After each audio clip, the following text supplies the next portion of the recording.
Hello everyone, welcome back to Full Grown Gaming's Let's Play of Super Mario RPG. And before I forget, actually, I need to heal Peach because I know she was weak from the last episode. And I'm gonna go ahead and heal Mario because he's a little beat up as well, but, you know. And I also want to make sure, like, if I get into a fight from now on, like a random fight, I'm gonna cut it out unless something special happens in the fight. But I won't cut out, like, obviously I won't cut out boss fights or anything important, but any, like, random fights, if I had gotten in a fight with one of those rats, I would have cut it out. But in this episode, I want to try and get a little bit farther in the ship here, and to do so, we have to enter a password. But like, you're supposed to get the clues for the password in these 5 rooms that you can see on the door or in the frame right now. But you have to do that'll take forever. So I already know the password, so I'm not going to do that right now. But I will make an appendix episode later where I explain how to do all those clues and stuff. So here, I want to get to that treasure chest, but there is a dry bones in the way. So you want to get in a fight with them to, obviously, to get past them. But the dry bones in this game has a really kind of weird, like, nuance or whatever you want to call it to them when you fight them, because when you do fight them, physical attacks don't do any damage at all. Like, you know, just regular, if you hit the A button, it doesn't do any damage. Actually, I think it does damage, but he has infinite HP. I'm not sure exactly how that works. But if you use a special attack, like I just use Mario's fire attack, it actually kills it in one shot. So don't waste time like I did when I was a kid trying to use the regular attacks. Now I'm going to take out that guy in the back has some really weird attacks, so I kind of like to take him out first. But I also don't like the creepers. This place is kind of like harder than I give it credit for as a kid. They use a whole bunch of magic attacks and everything. But after I beat these guys, I'm going to hurry up and get as many coins out of that chest as possible, because I might not even get all of them. Because as soon as you beat these 1, 2, 3, 4, 5 people, I already beat one of them, the dry bones on the actual world map, or not the world map, the map where you walk around and stuff with Mario, he crumples to the ground, but after a couple seconds he comes back to life, and you have to beat these guys again if you touch them again. So, and I don't like that. So I'm going to get a couple coins and make my way out of that area so I don't have to fight these people again. Because it's not really worth it for a couple of coins. So, and while I wanted to get into some video game related topics that I've been thinking about lately, and not like the politics episode that the last episode was, like full-grown politics is what I felt like it was near the end of it. And the first thing I was thinking about, I was reading about, that was really repetitive, I was reading about a Final Fantasy X HD remake, or I think it's coming out for the Vita, or it might be the PS3, I don't remember, but that got me thinking about the topic of just HD remakes in general. And I'm not really a fan, even though I like to see my games, like, remade in a more modern way. But I don't really... I feel like, as far as, like, companies and money is concerned, it's a cop-out for money. Just because they aren't creating anything new other than textures and stuff. And I just don't see it as a big effort project. So I guess it's a good thing. I'm not sure how much it's going to retail for, Final Fantasy X remake or whatever.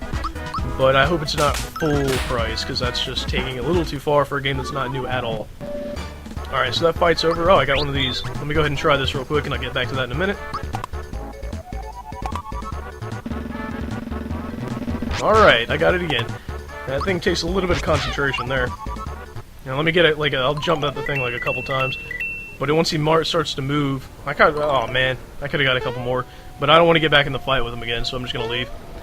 Now, what is this room? Yep, and you don't have to, like I said, these two rooms are, I'm not going to go in right now, but it'll be in that appendix episode. But I do have to go fight this guy to get past him, because this is the actual, like, path that we have to go through the level. But HD remixes, I feel like they are a cop-out almost, and it makes me sad that companies are just remaking old games. And I was reading another poll, I think on IGN maybe, where they asked what we were looking forward to most in 2012, like what game, and the choices were BioShock Infinite, like a whole bunch of sequels, Diablo 3, and I can't remember the other ones exactly, but oh, what's going on here? Alright, so I don't remember what this does. I think actually, I think this gets you another clue if you stand on both, if you get the barrel on this switch and you stand on the other one. Oh man, a mushroom, what is this? Van Doren left. The R comes before the L. So yeah, that's a part of the password clues there. Let me go ahead and save.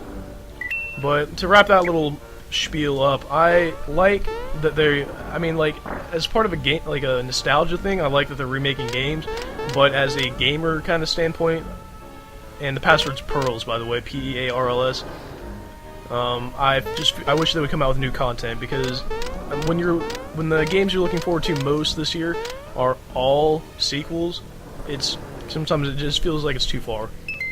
And I'm sure there are new games coming out this year that haven't been seen before, but like Grand Theft Auto, I'm not sure if Grand Theft Auto 5 is coming out this year or not, but I don't know. It's like LA Noire, that was a new game, and that was pretty cool. Dead Island, that's new. But LA Noire 2, is that coming in the future? Is, what did I just say? Dead Island 2, is that going to be released in 2 years? I mean, it's just, I wish there were a couple more IPs out there, which will actually, that'll bring me to my next topic. Apparently at E3 this year, and I'm going to heal Peach because I don't want her to go down. At E3 this year, apparently the PS4, the Xbox 360, not the Xbox 360, the next Xbox, and the Wii U will all make an appearance. And if the PS4 and the new Xbox both make an appearance, I'll be, like, ecstatic, because that'll give me something to look forward to, and I'm sure it'll give you all something to look forward to as well. But that kind of ties in with my, by the way, he can take one of your party members away for a little while, and it comes back, and I think that's Fear, but I'm not sure exactly, that status element, which, like, halves your attack damage, so it's kind of debilitating. I was saying, like, I was thinking maybe for the next consoles there will be more IPs that we can look forward to, more new content, new series, and stuff like that. So that's why I'm really looking forward to the next generation of consoles. Not just because of the new hardware and all that, but just because of the new content, if you guys know what I mean. Alright, so also, speaking of E3, that reminded me, and I should have used Group Hug there to get Bowser and Mario a little better. But at E3, or not at E3, but I've read that it's possible, but pretty unlikely, that oh, I missed the time attack there. What's the word I'm trying to look for?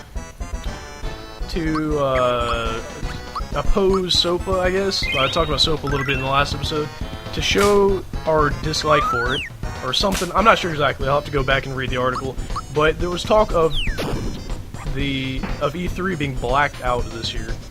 And I'm not sure if that would ever happen or not, and I'm not sure what the circumstances were that they were talking about in the article surrounding it, but if E3 got blacked out, I mean, I can understand why it would be a good thing to show, like, our hate for SOPA, but I don't know. I don't know if is that really sending a message? I mean, most game companies are not really in support of SOPA. I think Sony is. I'm not sure about Nintendo.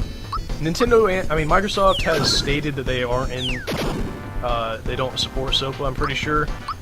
But I think they support another thing called Protect IP, which is similar, so I don't know what's going on with all that. I just don't want E3 to be blacked out. But if E3 does get blacked out, and it helps support, or it helps, prevent SOPA from being passed, I think I would be okay with that. I just don't know how we would get our news and all that. I mean, of course E3 would still happen and there'd still be reporters there, so I guess we could get it that way. But, what's the next thing I want to talk about? Oh yeah.